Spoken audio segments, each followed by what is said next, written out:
Ikaw na nga ang hinahanap ng puso. Matapos ang halos isang buwang pananahimik sa social media, muling nagparamdam si Kris Aquino kagabi sa pamamagitan ng isang post na agad nag-trending. Ngunit sa pagkakataong ito, hindi tungkol sa kanyang karamdaman ang sentro ng usapan, kundi tungkol sa bunsong anak niyang si Bimbi na ngayon ay unti-unti nang ipinapakita ang kanyang talento sa pagkanta. Ayon sa post ni Kris, matapos ang ilang linggong singing lessons kay Thor Dulay, unti-unti nang nahuhubog ang boses ni Bimbi at marami ang nagulat sa ganda at husay ng kanyang tinig. Ibinahagi ni Kris na nagpapatuloy ang anak sa kanyang vocal training at mailan pang superstar titos na voluntaryong nagtuturo sa kanya kung paano makipag-ugnayan sa audience at magkaroon ng natural na stage presence. Parang biro lamang, dumating ang tulad mo. At may isang pag-ibig na tapat at totoo. Nice.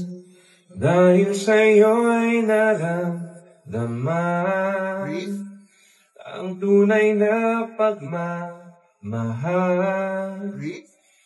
Iibigin kita kahit sino ka man. Breathe. Ikaw na nga ang hinahanap ng puso. Nice. Ang siyang magbibigay ng saya, ng tamis at lambing sa buhay. Sa mga larawang kasama ng post, makikitang masayang kasama ni Kris si Bimbi sa ospital. Nakangiti, puno ng energy, at tila ba handang sundan ng yapak ng kanyang inang minsang tinaguriang Queen of All Media.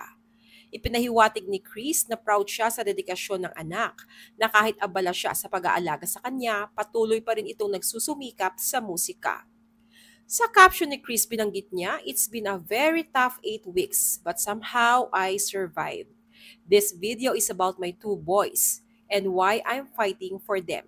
My 18-year-old has for now decided to continue with his singing lessons with Coach Thor." Dahil dito, maraming netizens ang natuwa at na-inspire. Ayon sa mga komento, tila may bagong Aquino na aabangan sa entertainment industry.